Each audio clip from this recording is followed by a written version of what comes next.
रत्नो दीप क्षीर दही दूध घी पाषाण, यहाँ तक दृष्टांत कल हो चुके थे।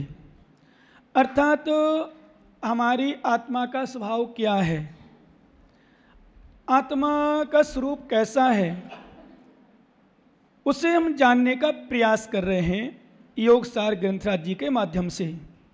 और एक बात ध्यान रखना, मात्र जानना ही नहीं है, क्योंकि हम लोग जान लेते हैं पर मान नहीं पाते, और जब तक मानते नहीं हैं तब तक कुछ नहीं होने वाला। क्योंकि एक छोटा सा दृष्टांत तो शायद हमने आपको सुनाया होगा। एक लड़की थी, बड़ी सात्विक थी, शीलवंत थी, सुशील थी, संसार शरीर भोगों से विरक्त थी। वो शादी नहीं करना चाहती थी, पर उसके माता पिता की इकलौती थी, लड़के वगैरह कोई थे नहीं।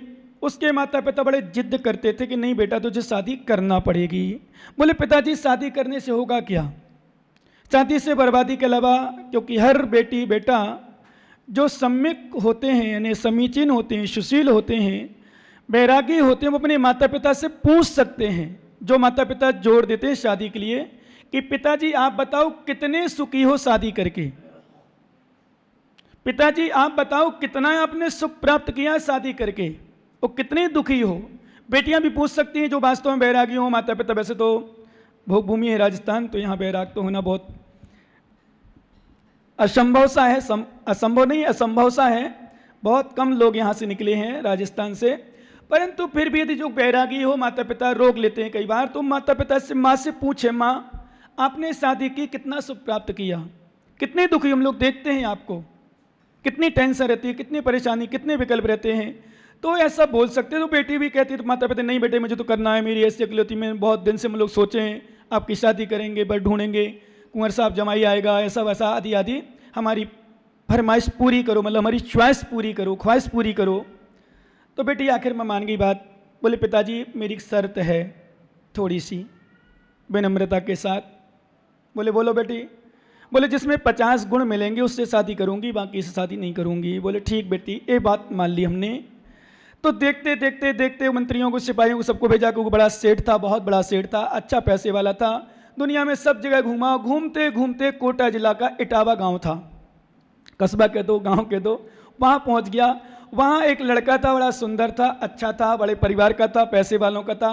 वहां पहुंचता है तो वो बढ़िया पूछते हैं भाई आपका लड़का कितने गुण मिलते हैं। बोले हमारे लड़के में 48 गुण मिलते हैं। कुंडली देखी बगाई, 48 मिले। कितने मिले? 2 कम है। तो बोले जो सिपाही थे, उनके जो मंत्री थे, उन्होंने सोचा चलो कोई बात नहीं, 2 गुण कम है, हमारी बेटी इसको पूरा अने हम लोग समझा देंगे, बेटी को मान जाएगी। तो वह जाते हैं और जाके उसको बोलते हैं कि आप रविवार को, क्योंकि रविवार को बाजार बंद रहता है, गुरुवार रविवार, तो आप रविवार को आ जाना, आपका दुकान भी परेशानी नहीं होगी हमारी और आपको भी समस्या नहीं। तो उसने कहा ठीक है। तो वो आ गया रविवार को बड़ी परिवार के साथ सज धज के। और जैसे ही वहाँ गए लड़की को देखने के लिए, तो लड़की को जैसे ही देखने पहुँचे तो लड़का का परिवार, रिश्तेदार सब लोग बैठे थे। बढ़िया पहले दिखाते हैं तो पहले उसके पहले कुछ ना कुछ हैं, बोलो ना, नाश्ता पानी भोजन इत्यादि इत्यादि। और ये तो खर्च लगा ही है ना। वो आजकल तो खैर बड़े ज्ञानी हो गए, टावा वाले क्षेत्रों में दिखाने लगे लोग, बड़े बड़े शहरों वाले अच्छे लोग। बोले चलो पदमपुरा चले, महावीर चले, वहाँ देख लेंगे और भोजनशाला में भोजन कर लेंगे, टेंशन फ्री। अच्छे अच्छे ज्ञानी लोग ऐसे हो गए जो कंजूस थोड़ी खोपड़ी के हैं, बाकी लोग खिलाते पिलाते आते मेहमान। तो जब कुछ हुआ, सब कुछ हुआ, पूछने के बाद फिर लड़का लड़की की चर्चा हुई। तो लड़की ने एक बात ही पूछी, बस ध्यान रखना जो लड़की शादी करें कोई बात नहीं, ये ना पूछे कितना पढ़ा है, और लड़का ये ना पूछे कितनी पढ़ी है। क्या ध्यान रखना आप लोग भी, लड़की की शादी करो तो ये ना देखना क्या सर्विस, कितनी कमाई, क्या, मात्र 2 चीज़ जरूर देख लेना। लड़की की करो चाहे लड़का की, ध्यान रखना आप लोग, 2 चीज़ देखना। लड़की की करो तो 2 चीज़ ये देखना कि लड़का मंदिर जाता है कि नहीं, महाराजों को मानता है कि नहीं। क्या महाराजों को मानता है, मंदिर महाराज एक में आ गया। और कहीं ये शराब आदि तो नहीं पीता है। अपनी लड़की की शादी करो माताओं, ध्यान रखना, नियम ले लेना, आज ही प्रतिज्ञा कर लेना, जब भी लड़की की शादी करो 2 बात जरूर पूछना, बाकी तो उसके पुण्य पर छोड़ देना। क्योंकि गरीब लड़का भी अमीर हो जाता है यदि लड़की का पुण्य होता है, और पुण्य क्षीण होता है तो अमीर लड़का भी गरीब हो जाता है। ये ऐसा अपन ने देखा है। बहुत सारे दृष्टांत हैं कि लड़की घर में आती है, अच्छे अच्छे लोग भी तबाह हो जाते हैं, और लड़की जब घर में आती है तो बुरे लोग भी अच्छे अच्छे बन जाते हैं। क्यों? उसका भी पुण्य पाप होता है। लड़की घर रखते ही, कई बार ऐसी होती, लड़की का घर बहू के घर रखते ही पैर झगड़े शुरू हो जाते हैं, लड़ाइयाँ प्रारंभ हो जाती हैं। और विश्वास करो, ऐसी भी लड़की होती है, ऐसी बहू आती है जो घर में आते ही जो कलह होती घर में, परिवार में लड़ाई होती है, प्रेम में बढ़ जाता है। देखा होगा आप लोगों ने, ये सब उसका पुण्य पाप भी चलता है, निमित्त भी चलता है। तो इसलिए आप लोग माताओं जो लड़कियों की शादी करें, दो बात पूछें, ये देव सात गुरु को मानता है कि नहीं, और शराब आदि नशा तो नहीं करता है, इतनी बात जरूर पूछना। और लड़का शादी करे, जिनकी लड़कियों की शादी हो, लड़की से पूछना ये मंदिर जाती है कि नहीं, और चौका लगाना जानती कि नहीं। क्या नहीं तो घर में आ गई बहू रानी बन के, मैं नहीं लगाऊं चौका, तो लगा लो जब तक मम्मी लगता रहेगा, फिर महाराज लोग हमारे जो आएंगे समस्या आएगी, फिर किराए से लोग बुलाना पड़ता है। कई जगह ऐसी पोजीशन है जहां चौका लगाना नहीं जानती बहू, तो क्या करें, माँ रहती है, सास रहती कर लेती है, बाकी फिर किराएदार रहते हैं, किराए वाले आते हैं बनाते हैं। तो उसने अपना विषय पूछा, उसको शादी करना ही नहीं थी, पर माता पिता की आज्ञा से करी थी। उनने पूछा आपके अंदर गुण 48 है हमने सुना है, पर 2 गुण कौन कौन से कम हैं वो बता दो। बोले 1 गुण मेरा कम है, मैं कुछ भी नहीं जानता, पढ़ा लिखा नहीं हूँ। उसने सोचा चलो पैसा देंगे मेरे पिताजी, ये भी पैसा वाला है, मास्टर को लेके कोचिंग ट्यूशन आदि पढ़ा के ज्ञानी बना देंगे, अने पढ़वा लिखा देंगे। बोले दूसरा कौन सा गुण कम है? बोले मैं जानता नहीं हूं किसी की, ये पहला गुण नहीं है, और दूसरा मैं किसी की मानता भी नहीं हूं। क्या कौन से 2 गुण कम है? मैं किसी की जानता नहीं हूं, कुछ जानता नहीं हूं, और किसी की। तो लड़की ने कर्म पर हाथ फेरा, पिताजी से हाथ जोड़े और पिताजी से कहा पिताजी अब मैं शादी नहीं कर सकती, क्योंकि जो जानता नहीं, ध्यान रखना, जो जानता नहीं उसका कल्याण हो सकता है, पर जो मानता नहीं उसका कल्याण, जाने और माने ना उसका कल्याण नहीं। जो नहीं जानता है पर मानता हो, विश्वास करना है ताबा वालों, उसका कल्याण निश्चित है नियम से।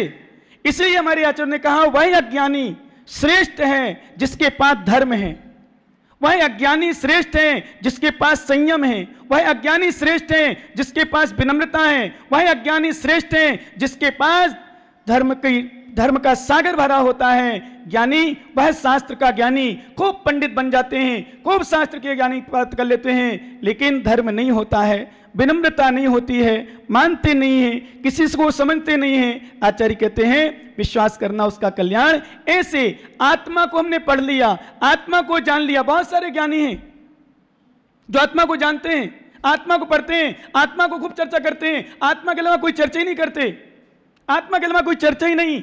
उनके शब्द से, उसके मुख से एक शब्द भी यहां वहां नहीं निकलेगा, और यहां इतना आनंद आएगा, इतना आनंद आएगा, लगे वास्तव में सच्चा धर्मात्मा, सच्चा अच्छा योगी, सबसे बड़ा मुमुक्षु, सबसे बड़ा आत्मा में लीन रहने वाला, आत्मा को समझने वाला यही जीव है, पर अंदर से खोखला है, अंदर से कषाय है, अंदर से राग द्वेष है, अंदर से मोह पड़ा हुआ है, अंदर से लोभ पड़ा है। और चर्चा करेंगे मेरा तो कुछ नहीं है, पर द्रव्य है, सभी भिन्न है, आत्मा से सब भिन्न है। ऐसी चर्चा करने मात्र से हमारे आचार्य कहते हैं कुछ भी नहीं होगा।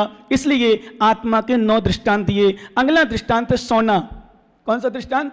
सोना। जैसे सोना होता है, सोना कहीं भी पड़ा हो, कीचड़ में हो, मखमल में हो, मल में हो, कहीं भी हो, सोना अपने अस्तित्व को नहीं खोता है, सोना अपनी कीमत को नहीं खोता है। ऐसी हमारी आत्मा चाहे नरक में हो, चाहे निगोद में हो, स्वर्ग में हो, कहीं भी हो, एक जैसी होती है।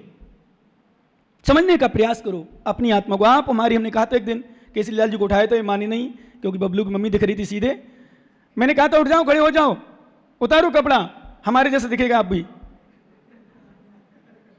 उतार देखो ना। यदि परीक्षा करना, हमारी बात पर विश्वास ना हो तो करो बात, मानो बात हमारी। चल्ले जी बैठे ना, इनसे कहा तो उतार दो तो बट्टे लोगे, कैसे दिखेंगे ये? तो तुम तो चलो, तुम्हारे पास पीछे का मंडल नहीं है, ये कैसे दिखेंगे? चुल्लक क्यों दिख रहे? बोलो ना। रूप एक है, रूप एक है, पर आडंबर है, परिग्रह है, लंगोट की खोट है। अभी किसकी? परिग्रह। फांस तनकसी, बताएंगे हम आपको, फांस तनकसी तन से साल। ध्यान रखना, ये परिग्रह का राग जब तक रहेगा, नहीं तो उतार दो। आपका रूप हमारे रूप में कोई अंतर नहीं है, जैसे हमारे रूप महावीर भगवान के रूप में कोई अंतर नहीं है। कल एक विषय पढ़ रहा था, जिन्हें सिद्धांत कोश में बहुत अच्छी वीर सन स्वामी ने धबला पुस्तक आदि में विषय, क्या सुंदर विषय दिया है सही में। जब कभी तुम्हें संदेह होने लग जाए, क्योंकि अपन पंचम काल में हैं, अपन पंचम काल में हैं, अपने पास साक्षात भगवान का दर्शन नहीं होता, वर्तमान में भगवान नहीं दिखते, केवल ज्ञानी दिखते, अनंत परमात्मा नहीं देख रहे, रिद्धिधारी मुनिराज नहीं दिख रहे, कोई भी साधु नहीं दिख रहे, रिद्धिधारी विशेष वर्तमान के साधु दिख रहे हैं, दिगंबर आमना वाले दिगंबर, धर्म को धारण करने वाले दिगंबर को धारण करने वाले। ध्यान रखना, बस आप तो भगवान महावीर का रूप देखना हो, दिगंबर साधु में देख लेना, भगवान महावीर का रूप दिखेगा, बांसपुर भगवान का रूप दिखेगा, पारसनाथ का रूप दिखेगा।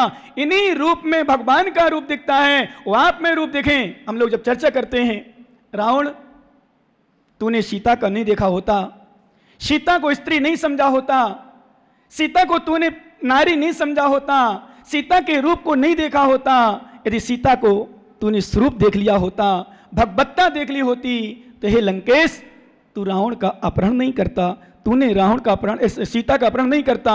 हे रावण, तूने अपहरण किया है सीता का मात्र बाहिर रूप देख करके। क्या देख करके?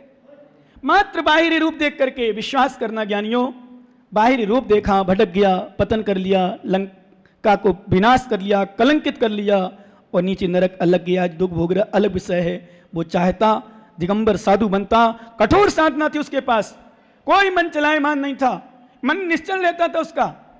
लेकिन ज्ञानी ध्यान रखना, ऐसा निश्चल मन लेने वाला भी जब कभी ध्यान करता था, तपस्या करता था, सिद्धियां प्राप्त करने के लिए, देव देवियां सिद्ध करने के लिए, देवियां को प्राप्त करने के लिए विश्वास करना अडिग रहता था।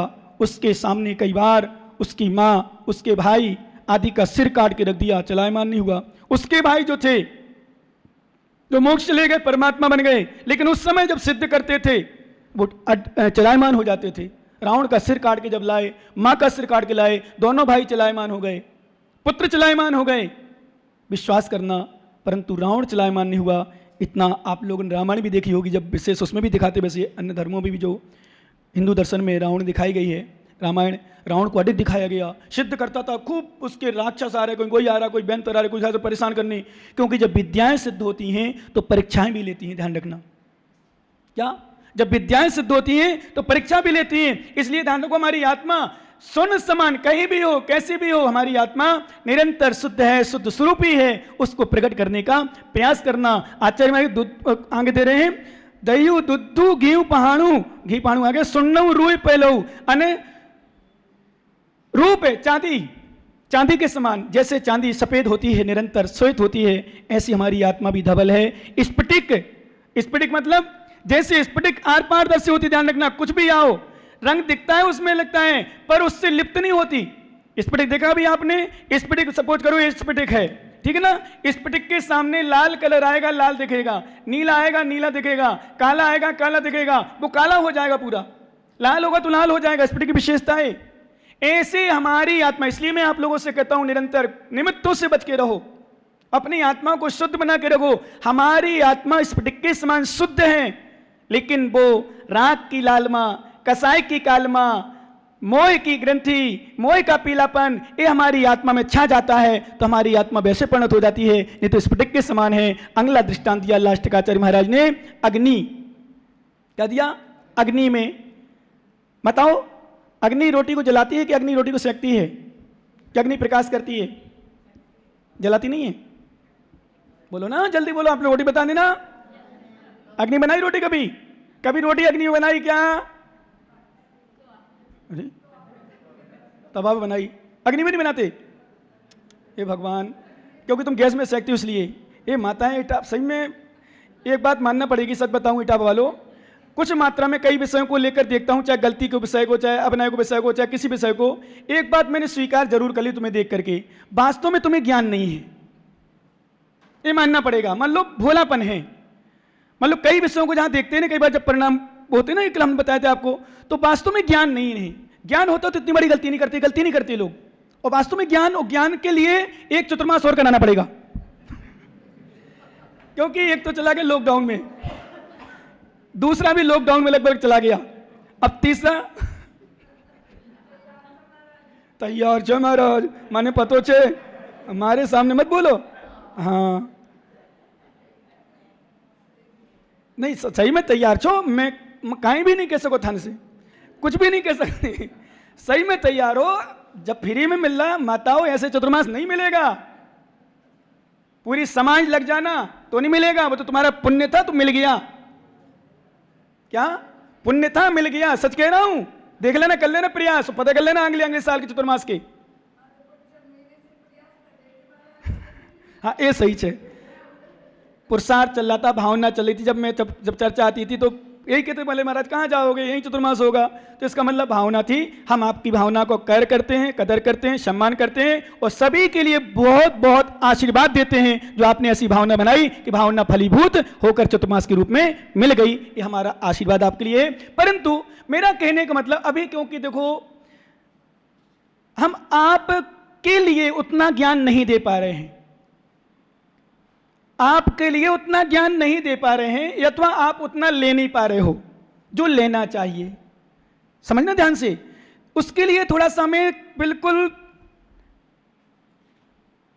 आपका मन खुला चाहिए, अपना मन खुला चाहिए। उस विशेष रूप से जब भावना विशुद्ध होती है, ध्यान रखना देने वाले का, जैसे आप लोग आहार कराते हो ना, आप अनुभव करना कभी, जब दे रहा हो देने वाला हो, लेने वाला ले रहा हो, दोनों की भावना विशुद्ध हो, देखना कितना आनंद आता है। लेने वालों को भी आनंद आता है, सूखे भोजन में भी स्वाद आता है। अनुभव कर लेना आप लोग,